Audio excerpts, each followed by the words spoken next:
성전에서 만난 두 무리, 이스라엘 민족이 하나님께 계속 불순종하다가 결국은 바벨론에 의해서 패망이 됩니다.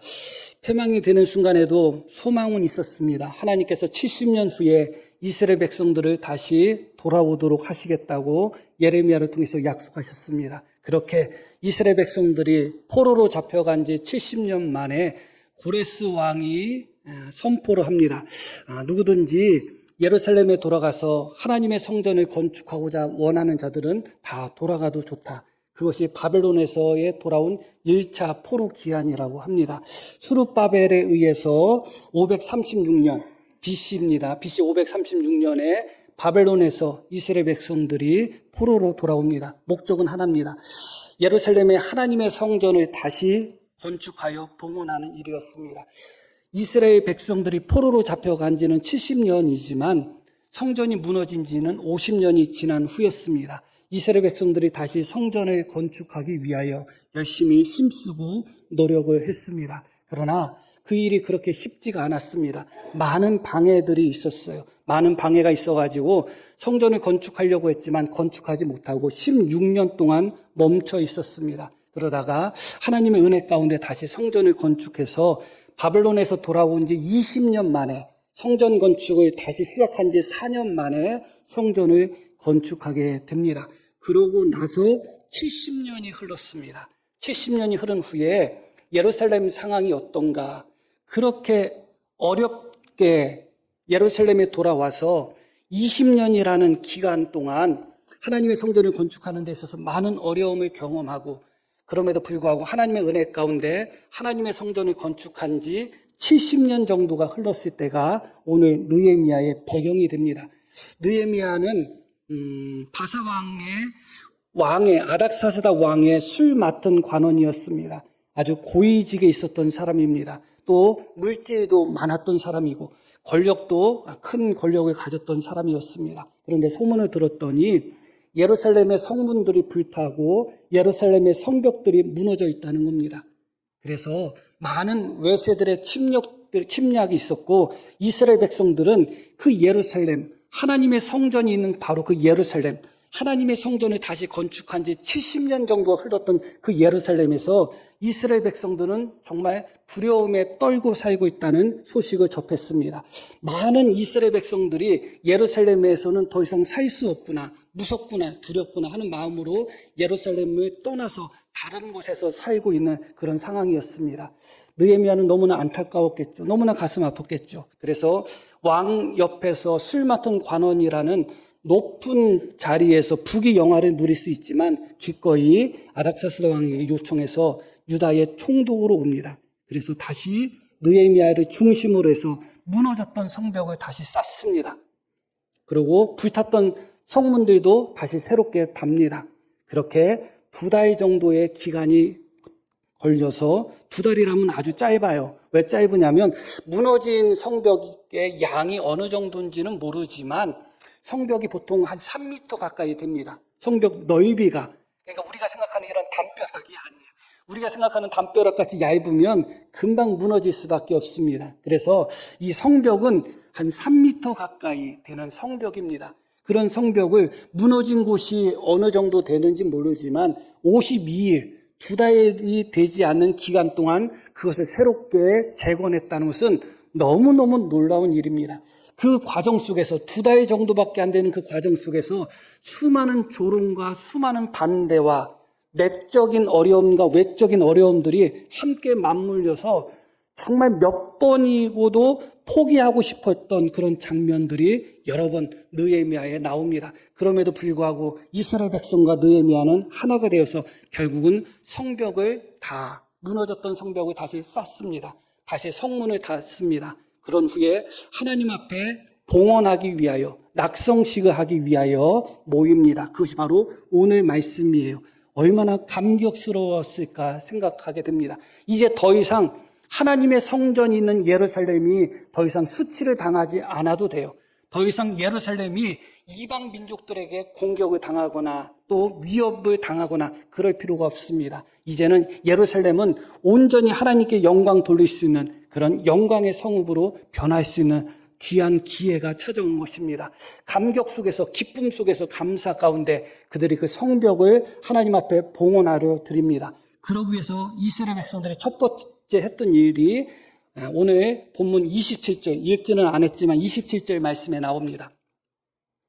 예루살렘 성벽을 봉헌하게 되니, 이렇게 말씀이 시작이 되죠. 각처에서 레위 사람들을 찾아 예루살렘으로 데려다가 감사하며 노래하며 재금을 치며 비파와 수금을 타며 즐거이 봉헌식을 하려 하매, 이렇게 말씀이 나옵니다. 성벽을 봉헌하기 위해서 첫 번째 했던 일이 무엇이냐면 레위 사람들을 소집하는 일이었습니다. 레위 사람들 중에 찬양대들을 소집하는 일이었습니다. 찬양하는 일로서, 또 악기를 다루는 일로서 하나님께 영광 돌리는 레위 사람들을 찾아 모읍니다. 왜냐하면 하나님 앞에 즐거이 봉헌하기 위해서, 하나님 앞에 감사 찬양으로 영광 돌리며 봉헌하기 위해서 레위 사람들을 모았다, 그렇게 말씀이 나옵니다. 그런데 오늘 읽으신 말씀 속에서 그렇게 하나님 앞에 봉헌 제사, 봉헌 예배를 드리기 전에 느헤미야가 특이한 의식과 같은 그런 행동을 하나 합니다. 개인이 한 것은 아니고요. 이스라엘 지도자들을 참석시키고 레위 사람들을 성가대를 참석시키고 또 제사장들을 함께 참석시켜가지고 특별한 의식을 치릅니다. 그것이 오늘 읽으신 말씀 31절부터 나옵니다. 이에 내가 유다의 방백들, 지도자들이죠, 방백들을 성벽 위에 오르게 했다, 그렇게 말씀이 나오죠. 앞부분에서도 말씀드렸듯이 성벽의 넓이는 한 3m 가까이 됩니다. 그러니까 우리가 생각하는 좁은 담벼락이 아니에요. 좁은 담벼락에 사람이 올라가서 걸어가려면 고개사나 가능하지 보통 사람은 불가능하죠. 그러나 몇 미터 되는 담벼락이 아니라 벽이기 때문에 그 성벽 위에 사람들이 올라가서 행군을 할 수가 있습니다. 그래서 느헤미야가 지도자들, 방백들을 성벽 위에 오르게 했다. 그리고 감사 찬송하는 자의 큰 무리를 둘로 나누어 성벽 위로 대오를 지어 가게 했다, 이렇게 말씀이 나옵니다. 너무나 놀라운 말씀이죠. 찬양대와 제사장들과 이스라엘의 지도자들을 다 소집한 후에 그들로 하여금 성벽 위로 올라가도록 만듭니다. 그리고 그들이 대열을 지어서 마치 군대가 행진하듯이 성벽 위를 딱 행군하여 나갑니다. 그것이 느헤미야가 예루살렘 성벽을 하나님 앞에 봉헌하기 전에 했던 의식입니다. 의식이라고 표현하면 조금 이상할 수도 있겠지만 사실 성벽을 건축함에 있어서, 재건함에 있어서 대적들이 많은 조롱도 하고 많은 위협을 했습니다. 심지어 군사적인 행동까지 하려고 했죠. 군사적인 행동을 하기 전에는 모함도 하고 또 많은 함정도 파고 또 비꼬기도 하고 조롱도 하고 멸시도 했습니다. 그 중에 대표적인 것이 무엇이냐면 도비아라는 자가 있었는데 이스라엘 백성들이 성벽을 다시 재건한다는 소식을 듣고 너희 주제에 무슨 성벽을 건축하겠냐, 너희가 성벽 건축해봤자 여우 한 마리가 올라가도 무너질 것이다, 그렇게 멸시하고 조롱했습니다. 대적들은 그렇게 이스라엘 백성들을 얕봤습니다. 저것들 지금에 와서 무엇을 할 수 있다고 해? 아무것도 할 수 없어. 니들이 성벽을 건축해봤자 여우 한 마리 올라가도 견디지 못할 정도로 허술하게 건축할 수밖에 더 있겠느냐, 그런 조롱을 했습니다. 그러나 지금 느헤미야는 이스라엘 백성들 지도자들과 찬양대와 제사장들을 성벽 위로 다 올라오도록 만듭니다. 그들 전체가 성벽 위로 걸어가며 행군할지라도 성벽은 무너지지 않습니다. 끄떡이 없습니다. 이전에는 성벽 중간중간이 무너져 있었습니다. 그때는 성벽 위를 걸어가고 싶어도 걸어갈 수가 없습니다. 왜냐하면 걸어가다가 무너져서 성벽과 성벽 사이가 끊어진 곳이 많았거든요. 그러면 걸어갈 수가 없어요. 그런데 지금은 성벽에 빈틈이 없이 다 성벽이 재건이 된 상태입니다. 어느 곳에서 올라가도 끊김이 없이 이 끝에서 저 끝까지 다 연결이 되어 있는 상태예요. 그래서 느헤미야는 백성들, 지도자들과 찬양대, 레위 사람들을 소집하여 그 성벽을 위에서 행군합니다. 어떤 이들은 성벽 밟기다, 또 그렇게 표현하는 사람도 있습니다. 가장 중요한 것은 이 성벽이 끊어진 곳이 없이, 빈틈이 없이 다 완벽하게 완공됐다는 것을 선포하는 것입니다. 그게 중요한 거예요. 왜냐하면 아무리 성벽을 튼튼하게 다시 세웠다 할지라도 어떤 부분에 무너진 부분이 남아있다면, 끊겨있는 부분이 남아있다면, 빈틈이 남아있다면 언제든지 적군으로부터의 위협이 찾아올 수밖에 없죠. 또한 성벽이 그렇게 끊어진 곳이 있다면 가다가 멈출 수밖에 없습니다. 우리의 인생도 마찬가지죠. 우리의 인생의 길도 내가 걸어가는 그 길 중간에 무엇이 문제가 생겨서 그 길이 끊어져 있다. 거기서 멈출 수밖에 없는 것입니다. 우리의 가정도 그렇고 모든 부분이 마찬가지입니다. 무너진 곳이 있으면 멈춰질 수밖에 없어요. 무너진 것을 뛰어넘어서 행군한다, 나아간다, 어려운 일인 것입니다. 교회든 조직이든 나라든 무너진 곳이 곳곳에 많이 있으면 나아가는 자들의 발걸음이 멈춰질 수밖에 없어요. 무너진 곳이 없이 다 깨끗하게 완공되고 연결이 되었을 때 행군하는 사람들의 발걸음이 멈추지 않고 나아갈 수가 있는 것이죠. 우리 교회도 마찬가지입니다. 어떤 부분에 무너진 곳이 있다. 반드시 무너진 부분에서 문제가 생길 수밖에 없고 무너진 부분에서 우리의 믿음의 전진이 멈춰질 수밖에 없는 것입니다. 그렇기 때문에 서로가 마음을 하나로 하고 믿음을 하나로 하고 생각을 하나로 해서 무너진 부분이 보인다면 그 무너진 부분을 채우고자 하는, 믿음으로 채우고 순종으로 채우고자 하는 그런 우리의 모습이 거기에 담겨 있어야 되는 것입니다. 그런데 그렇게 느헤미야가 이스라엘 백성들을 소집하여 성벽을 위해서 행군한 그 자체도 특이한데 더 특이한 부분이 있습니다. 그것은 무엇이냐면 다시 31절 말씀을 보겠습니다. 이에 내가 유다의 방백들을 성벽 위에 오르게 하고 또 감사 찬송하는 자의 큰 무리를 둘로 나누었다. 그렇게 말씀이 나와요. 왜 둘로 나누었을까 하는 생각을 하게 돼요. 그래서 성벽에 올라온 사람들을 두 무리로 나누어 세웠다는 것입니다. 그리고 말씀이 이렇게 이어지죠. 둘로 나누어 성벽 위로 대오를 지어 가게 하였는데 한 무리는 오른쪽으로 북문을 향하여 가게 했다. 그러면 다른 쪽 한 무리, 또 다른 한 무리는 어느 쪽으로 갔다는 이야기예요? 왼쪽으로 갔다는 이야기죠. 38절 보겠습니다. 감사 찬송하는 다른 무리는 왼쪽으로 행진하는데, 그러니까 한 곳에 집합했는데 집합한 모든 무리가 훨씬 더 웅장할 수 있도록 한 무리가 전체로 한 방향으로 행군했으면 더 멋있어 보일 것 같은데 제 생각에는. 그런데 그곳에서 두 무리로 나누었다는 거예요. 두 무리로 나눠서 한쪽 무리는 오른쪽으로 가고 너는 상행선 나는 하행선처럼 한쪽 무리는 왼쪽으로 갔다는 거예요. 그곳에서 서로 등을 지었다는 겁니다. 서로 등을 지어서 한쪽은 오른쪽으로 행군하고 한쪽은 왼쪽으로 행군합니다. 그렇게 행군하면서 성가다의 악기 소리와 찬양대의 찬양 소리가 울려 퍼졌을 것입니다.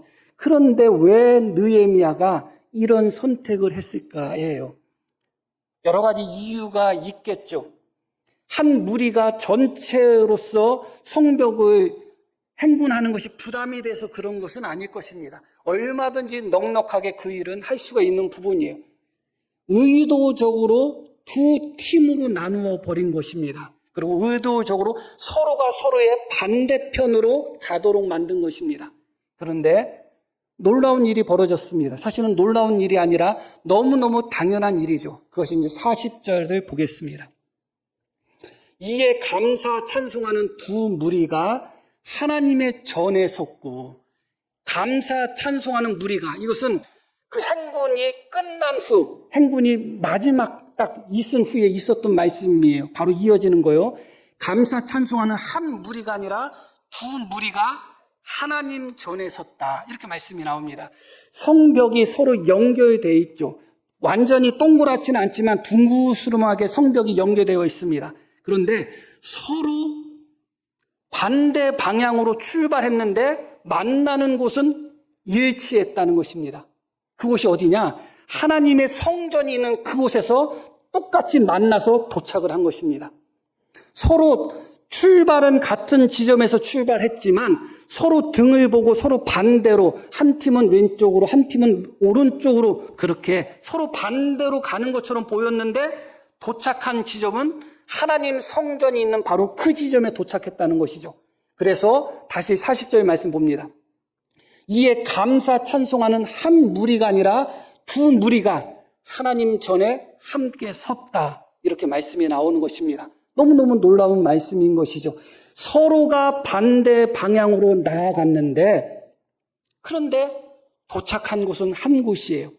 하나님의 성전에 똑같이 도착하였고 하나님 성전에서 두 무리가 하나가 됐어요. 오른쪽으로 간 사람들도 하나님의 성전에 도착하였고 왼쪽으로 간 사람들도 하나님의 성전에 도착하였고 오른쪽으로 간 사람과 왼쪽으로 간 사람들이 너는 오른쪽으로 갔으니까 오른쪽에 서고 나는 왼쪽에 갔으니까 나는 왼쪽에 서겠다가 아니라 하나님 성전 안에서 하나가 되었습니다. 두 무리가 하나가 돼서 하나님께 감사 찬송을 드리고 제사를 드리고 예배를 드리는 장면으로 말씀이 이어지는 것입니다. 이 부분에 있어서 조금 더 살펴볼 필요가 있습니다. 이 두 무리로 나누어졌는데 두 무리 중에 대표적인 인물들이 있습니다. 첫 번째 무리, 오른쪽으로 갔던 그 무리의 대표자가 누군가? 36절 말씀 보겠습니다.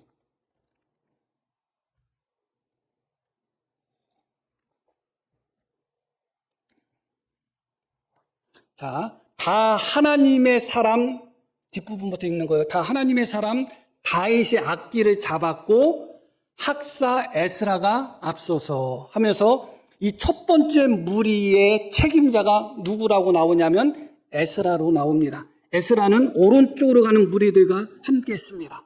그럼 느헤미야는 어떻게 했는가? 38절. 감사 찬송하는 다른 무리는 왼쪽으로 행진하는데 여기서 내가가 누구예요? 느헤미야예요. 내가 백성의 절반과 더불어 그 뒤를 따라 성벽 위로 갔다. 그렇게 말씀이 나오죠. 그러니까 한 무리는 오른쪽으로 가고 한 무리는 왼쪽으로 갔는데 오른쪽으로 갔던 무리 중에 대표자는 에스라였고 왼쪽으로 갔던 무리 중에 대표자는 느헤미야였어요. 에스라와 느헤미야가 서로 반대 방향으로 가고 있는 것처럼 보여요. 서로 등을 지고 가는 것처럼 보이죠. 한 사람은 오른쪽, 한 사람은 왼쪽이기 때문에 서로 반대처럼 보입니다. 근데 이것이 중요해요. 조금 더 살펴보면 왜 이것이 중요한 말씀인가? 에스라는 2차 포로 귀환을 이끌었던 지도자예요. 그리고 느헤미야는 3차 포로 귀환을 이끌었던 지도자예요. 한 10년 조금 더 차이 납니다. 많은 차이는 안 나요. 그런데 2차 포로 귀환 때 에스라가 예루살렘으로 돌아올 때의 말씀이 에스라 8장에 나옵니다. 이렇게 말씀이 나와요. 어떤 장면이냐? 지금 포로 귀환을 이제 일행들과 함께 예루살렘으로 돌아올 때 에스라가 아하와 강가에서 이스라엘 백성들에게 금식을 선포합니다. 왜 금식을 선포하냐면 하나님이 이 여행 속에서 우리를 지켜주셔야 된다. 우리가 예루살렘으로 돌아가는데 이 여행은 위험한 여행이기 때문에 하나님의 은혜가 특별히 있어야 된다는 마음으로 아하와 강가에서 백성들과 함께 에스라가 금식을 합니다. 그러면서 이런 말을 해요. 어떤 말을 하냐? 이는 우리가 왜 그렇게 금식까지 하며 하나님께 기도했냐? 이는 우리가 전에 왕에게 아뢰기를, 이 왕도 아닥사스다 왕이에요. 우리 하나님의 손은 자기를 찾는 모든 자에게 선을 베푸시고 자기를 배반하는 모든 자에게는 권능과 진노를 내리신다 하였으므로 길에서 적군을 막고 우리를 도울 보병과 마병을 왕에게 구하기를 부끄러워하였다. 그러니까 에스라는 얼마든지 왕에게 우리가 예루살렘으로 가는 그 길까지 우리를 지켜줄 군대를 파견해 주세요 했으면 왕이 군대를 파견해 줍니다. 그런데 일부러 왕한테 군대를 파견해 달라는 소리를 안 했어. 왜냐하면 하나님은 하나님의 백성들, 하나님을 의지하는 백성들을 하나님이 지켜주십니다. 그렇게 이야기한 거예요. 하나님이 하십니다 해놓고 아이고 우리가 가다가 잘못될 수 있으니까 군대 좀 보내주면 안 돼. 그러면 말이 다르잖아요. 하나님이 고쳐주실 것입니다 해놓고 뒤에 가서 딴짓하고 하나님이 역사하실 것입니다 해놓고 또 뒤에 가서 딴짓하고 그러면 안 되잖아요. 에스라는 왕에게 이야기한 겁니다. 우리 하나님이 우리를 지켜주실 것입니다. 그런 상태에서 아이고 우리가 길에서 위험할 수 있으니까 군대를 우리와 함께 보내주세요. 그럴 수가 없어가지고 그렇게 이야기하기가 너무나 부끄러워서 하나님께 철저하게 의지하고 기도하기 위하여 아와 강가에서 모든 백성들과 함께 금식을 합니다. 그리고 하나님의 은혜 가운데 안전하게 예루살렘으로 도착을 합니다. 그리고 말씀드렸듯이 느헤미야는 3차 포로기한을 이끌었던 사람이에요. 느헤미야가 3차 포로기한 때 백성들과 함께 돌아올 때 어떤 일이 있었는가? 느헤미야 2장 보겠습니다. 똑같은 장면이에요. 군대 장관과 마병을 보내어 나와 함께 하게 하시기로. 왕이 어떻게 했다는 거예요? 군대 장관과 마병을 보냈다. 군대를 보냈다는 거예요. 느헤미야와 느헤미야 일행이 예루살렘으로 가는 그 길을 지켜주기 위해서 바사 왕이 느헤미야에게 군대를 붙여주었다는 거예요. 그런데 느헤미야가 그것을 거부했다는 거예요? 거부하지 않았다는 거예요? 그대로 받아들였다는 거예요. 정반대죠. 한 사람은 군대와 함께하면, 군대를 요청하거나 함께하면 하나님이 우리를 지켜주신다고 했는데 그럴 수 없어서 부끄러워서 군대를 요청하지 않았어요. 에스라가 그랬어요. 그런데 느헤미야는 왕이 군대를 보낼 때 아주 기쁜 마음으로 왕의 군대와 함께 예루살렘으로 옵니다. 한 사람은 오른쪽으로 갔고 한 사람은 왼쪽으로 갔어요. 정반대의 모습을 보여주고 있잖아요.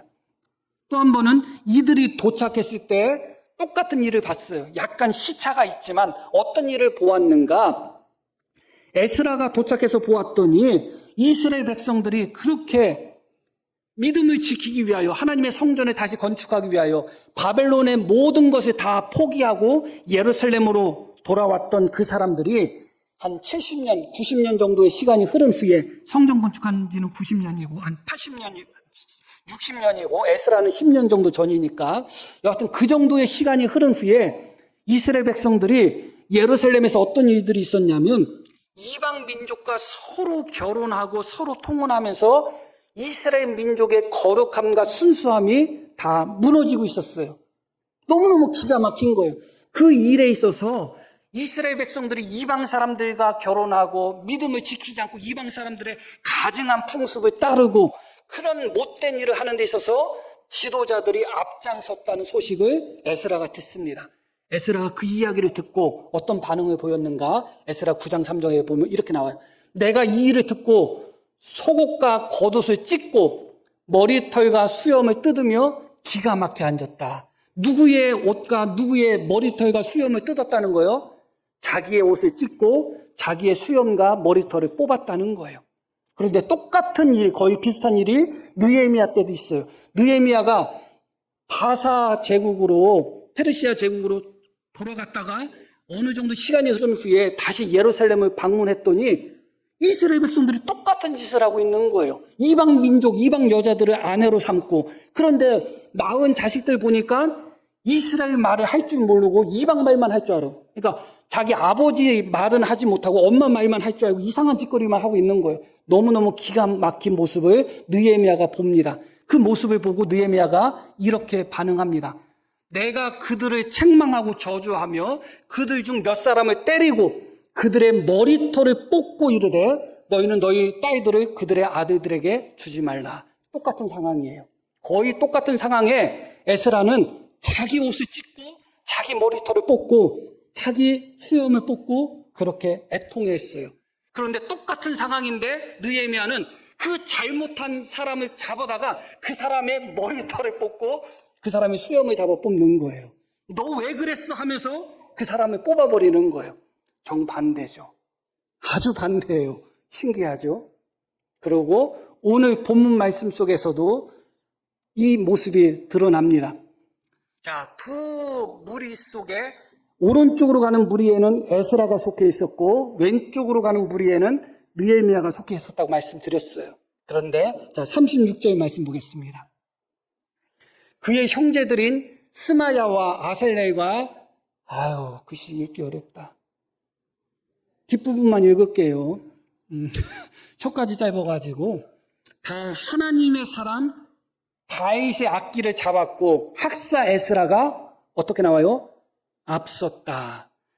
에스라가 앞장섰다고 나와요. 그래서 오른쪽으로 행군하는 무리 속에서는 에스라가 앞장서서 행군해요. 그런데 38절에는 이렇게 나와요. 감사 찬송하는 다른 무리는 왼쪽으로 행진하는데 내가 느헤미야예요. 백성의 절반과 더불어 어떻게 했다 나와요? 그 뒤를 따라갔다고 나와요. 느헤미야는 유다의 총독이에요. 가장 높은 사람이에요. 그런데 이스라엘 백성들을 다 집합시켜가지고 하나님 앞에 영광의 행군을 할 때 오른쪽으로 가는 팀과 왼쪽으로 가는 팀 두 팀이 나누어졌었는데 오른쪽으로 가는 그 팀에는 에스라가 함께 했는데 에스라는 맨 앞에 나아갔다는 겁니다. 그런데 느헤미야는 맨 뒤에서 백성들과 함께 따라갔다는 거예요. 정반대도 이것도. 이 부분에 있어서도 설명드려야 되는 부분이 있지만 드리고 싶은 말씀은 이거예요. 느헤미야와 에스라 거의 동시대의 사람이었고 하나님의 영광을 위해서 이스라엘 백성들을 위해서 그렇게 헌신했던 사람을 찾아볼 수 없을 정도로 충성된 사람들이었어요. 에스라가 더 위대하냐 느헤미야가 더 위대하냐 우리가 판단할 수 없을 정도로 위대한 인물이에요. 에스라가 유대인들에게 이스라엘 백성들에게 더 많은 영향을 미쳤느냐 느헤미야가 더 많은 영향을 미쳤느냐 판단할 수 없을 정도로 이 둘은 이스라엘 백성들에게 영적으로 또 육적으로 모든 부분에 있어서 큰 영향을 미쳤던 사람이에요. 그런데 에스라는 오른쪽으로 느헤미야는 왼쪽으로 가고 있습니다. 포로에서 돌아오는 그 순간에도 에스라는 나는 군대를 요청하지 않을 거야. 하나님만 의지할 거야 하고 있고 느헤미야는 군대와 함께 옵니다.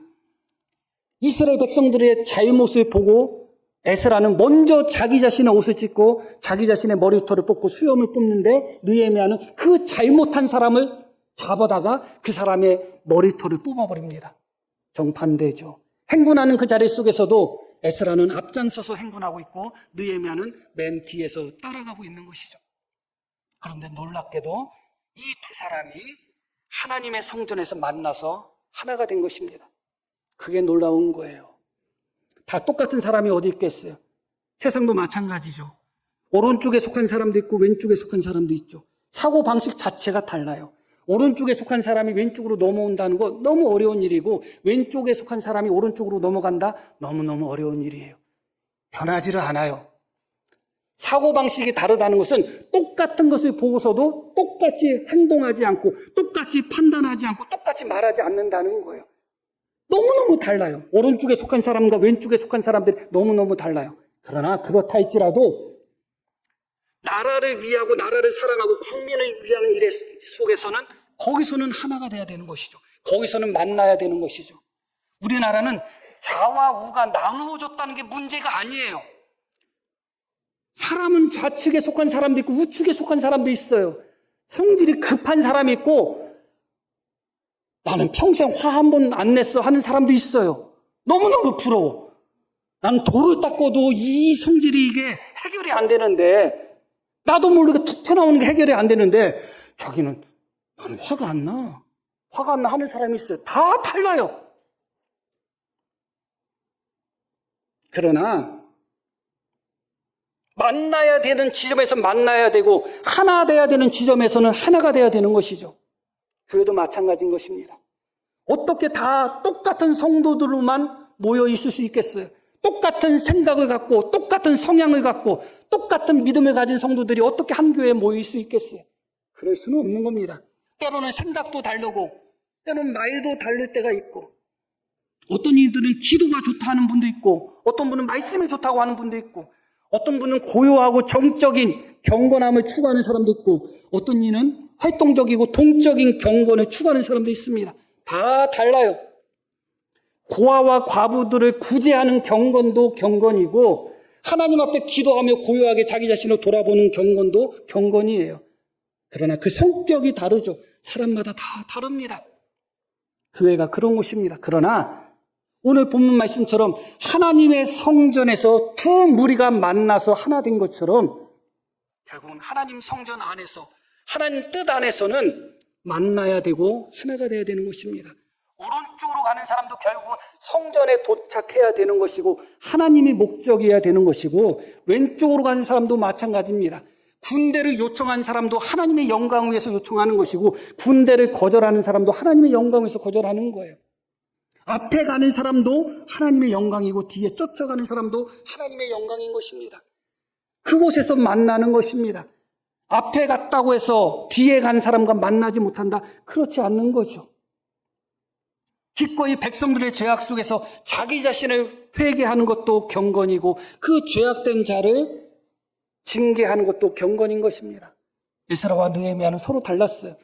사실은 에스라는 종교적인 지도자고 느헤미야는 정치적 지도자이기 때문에 이런 성격의 차이가 나올 수밖에 없다 할지라도, 그래도 말씀드렸듯이 한쪽은 오른쪽으로 가고 한쪽은 왼쪽으로 가서 그 순간에는 서로 반대처럼 보이지만, 너무나 놀랍게도 하나님의 성전 안에서, 하나님 안에서 하나로 일치된 모습을 보게 되는 것입니다. 말씀드렸듯이 우리나라도 마찬가지예요. 좌와 우가 중요한 것이 아니에요. 그 사람들이 나라를 사랑하지 않고 민족을 사랑하지 않고 백성을 사랑하지 않는다는 것이 중요한 거죠. 백성과 나라와 민족을 사랑한다면 좌면 어떻고 우면 어떻겠어요? 거기서 다 만나게 되어 있습니다. 안 만나잖아요. 교회도 마찬가지예요. 우리가 갖고 있는 성향을 어떻게 바꾸고 버릴 수가 있겠어요? 베드로가 자기의 성정을 바꿀 수 있었겠어요? 베드로는 평생 베드로로 살아가는 겁니다. 바울은 평생 바울로 살아가는 거예요. 그렇게 성향이 다르고 성정이 다르다 할지라도 주님 안에서, 하나님 안에서, 말씀 안에서 만나고 하나 되는 것은 일치돼야 되는 것이죠. 오늘 말씀이 그렇게 이어지고 있습니다. 40절 말씀을 보겠습니다. 이에 감사 찬송하는 두 무리가 하나님의 전에 섰고 또 나와 민장의 절반도 함께 하였다. 그리고 그곳에서 하나님 앞에 감사 찬송과 하나님 앞에 큰 제사를 드립니다. 그러고서 어떻게 말씀이 이어지는가 43절 봅니다. 이날에 무리가 큰 제사를 드리고 심히 즐거워하였으니 이는 하나님이 크게 즐거워하게 하셨습니다. 하나님이 크게 즐거워하게 하셨다. 그래서 부녀와 어린아이도 즐거워하며, 심지어 부녀자들과 어린아이들도 즐거워하며, 이 즐거움이 예루살렘의 즐거워하는 바로 그 소리가 멀리까지 들렸다. 이 말씀을 보면 생각나는 장면이 있어요. 어떤 장면인가? 이스라엘 백성들이 1차 포로 기한으로 예루살렘에 돌아와서 무너졌던 성전, 50년 동안 무너져 있었던 성전을 다시 건축하기 위하여 기초 작업을 놓고 하나님 앞에 감사 예배를 드리는 그 장면이 생각납니다. 그것이 에스라 3장에 나옵니다. 이 말씀을 보고 마치고자 합니다. 자, 건축자가 여호와의 성전의 기초를 놓을 때에, 말씀드렸듯이 성전이 무너진 지 50년 만에, 포로로 잡혀간 지 70년 만에 이스라엘 백성들이 돌아와서 하나님의 성전을 다시 건축하기 위하여 기초를 놓았다는 거예요. 얼마나 감격스럽고 기쁨이 넘치는 날이에요. 제사장들은 예복 입고 나팔을 들고, 계속 아삽 자손 레위 사람들은 재금을 들고 서서 이스라엘 왕 다윗의 규례대로 여호와를 찬송하되 찬양으로 화답하며 여호와께 감사하여 이르되 주는 지극히 선하심으로 그의 인자하심이 이스라엘에게 영원하시도다. 하나님 앞에 계속 봐요. 넘겨. 모든 백성이 여호와의 성전 기초가 놓임을 보고 여호와를 찬송하며 큰 소리로 즐거이 부르렀다. 너무너무 감격적인 순간이잖아요. 그런데 이어지는 말씀이 어떻게 이어져요? 제사장들과 레위 사람들과 나이 많은 족장들은 첫 성전을 보았으므로 이제 이 성전의 기초가 놓임을 보고 대성통곡했다는 거예요. 이 기쁨의 자리, 이 영광의 자리, 이 즐거움 자리 속에서 찬양과 감사가 넘치고 기쁨이 넘치는 그 자리에서 첫 번째 성전, 무너지기 전에 솔로몬 성전을 보았던 사람들이 보고서 솔로몬 성전은 웅장하고 아름답고 너무너무 의리의리하잖아요. 그런데 새로 건축하는 성전의 기초를 보니까 시원찮아 보이는 거예요. 그래서 이 사람들은 대성통곡했다는 거예요. 지금이 대성통곡할 때가 아니에요. 그런데 대성통곡한 거예요. 아이고, 솔로몬 성전에 비하면, 아이고, 이러면서 대성통곡하는 거예요. 그러니까 어떤 일이 벌어졌느냐. 13절. 백성이 크게 외치는 소리가 멀리 들리므로 즐거이 부르는 소리와 통곡하는 소리를 백성들이 분간하지 못했다. 백성들이 외치는 소리가 멀리까지 들렸다. 근데 멀리까지 들렸는데 이게 웃는 소리인지 우는 소리인지 즐거워하는 소리인지 슬퍼하는 소리인지 분별이 안 돼. 그 자리에서 어떤 이들은 통곡하고 있고 어떤 이들은 즐겁다고 노래 부르고 있는 거예요. 이해는 가죠. 그러고 나서 하나님 앞에 마땅히 영광과 기쁨과 감사로 찬양하며 즐거워야 되는 그 순간에 어떤 이들이 대성통곡하는 바람에 즐거움의 소리와 통곡의 소리가 섞여 있었던 거예요. 하나님께 감사하는 사람들과 아쉬워하면서 옛날에 더 좋았네, 아이고 저게 뭐야 하는 사람들의 아쉬움과 통곡이 섞여 있었어요. 이렇게 섞여 있는 상태에서 이렇게 하나가 되지 못한 상태에서 어떤 결과가 벌어질까요? 그런 후에 성전의 기초까지 났잖아요. 이 사람들은 성전을 건축하기 위하여 바벨론에 있는 자기들의 터전들을 다 포기하고 모든 것을 버리고 예루살렘에 온 사람들이에요. 대단한 헌신을 갖고 믿음을 가진 사람들이죠. 그런데 그때 성전 건축을 방해하는 세력들이 있었어요. 느헤미야가 성벽을 건축할 때 방해하는 세력이 있었듯이 성전을 다시 건축하는 것을 방해하는 세력들이 있었거든요. 그 세력들이 방해하니까 성전 건축을 바로 멈춰버렸어요. 그렇게 16년 동안 성전 건축이 멈춰져 있었던 거예요. 그러고 계속 뭐라고 이야기하냐면 아직은 때가 안 됐어. 아직은 성전 건축할 때가 안 됐어 하면서 성전 건축을 할 생각을 안 하고 있는 거예요. 느헤미야를 새벽 시간에 나와서 함께 말씀을 묵상한 성도님들은 알 겁니다. 성전 건축할 때의 방해는 느헤미야가 성벽을 건축할 때의 방해와 비교해서는 상대가 안 될 정도로 성전 건축에 대한 방해가 가벼웠어요. 그런데도 포기하고 멈췄어요. 왜 그럴까요? 한쪽 사람들은 울고 있고 한쪽 사람들은 기뻐하고 있고, 기뻐하는 사람들은 하나님의 성전을 건축하자 했겠죠. 울고 있는 사람들은 아이고 저거 시원찮아, 저거 뭐야 별거 아니야, 아이고 하고 있었겠죠. 그러다 보니까 16년 동안 하나님의 성전 건축이 멈춰져 있었던 거예요. 하나가 되지 못한 상태의 모습인 거예요. 어떻게 우는 사람들과 즐거워 외치는 사람들이 한마음이 될 수가 있겠어요? 한 사람들은 기쁨의 감격 속에서 하나님이 함께 하셨다고 하고 있고, 한 사람들은 저게 뭐야 왜 이렇게 시원찮아 하고 있고, 그러다 보니까 대적의 반대가 있자마자 성전 건축을 바로 멈춰버렸어요. 그렇게 16년 동안 멈춰 있었다는 것을 기억할 필요가 있습니다. 교회는 말씀드렸듯이 오른쪽으로 가는 사람도 있고 왼쪽으로 가는 사람도 있습니다. 통성기도 좋아하는 사람도 있고 묵상기도 좋아하는 사람도 있죠. 말씀이 좋다, 기도가 좋다, 혹은 전도하고 선교하는 게 좋다, 다 다를 것입니다. 성향도 다르고 때로는 생각도 다릅니다. 어떤 사람은 내가 볼 때 저 사람 왜 자꾸 오른쪽으로 가, 어떤 사람은 내가 볼 때 저 사람은 자꾸 왜 왼쪽으로 가, 그렇게 보이는 사람도 있을 것입니다. 나와 달라도 너무 달라. 그러나 주님 안에서, 하나님 안에서, 말씀 안에서는 만나야 되고 하나가 되어야 되는 것입니다. 그런 역사가 우리 교회에 넘쳐나기를 다시 한번 소망합니다. 그래서 끝난 것 같지만 다시 한 절만 보고 끝낼게요. 다시 본문 43절 마지막 부분을 볼게요. 이렇게 마무리가 됩니다. 넘겨서 부녀와 어린아이도 즐거워하였으므로 예루살렘이 즐거워하는 소리가 어떻게 됐다? 멀리까지 들렸다. 예루살렘이라고 표현해요.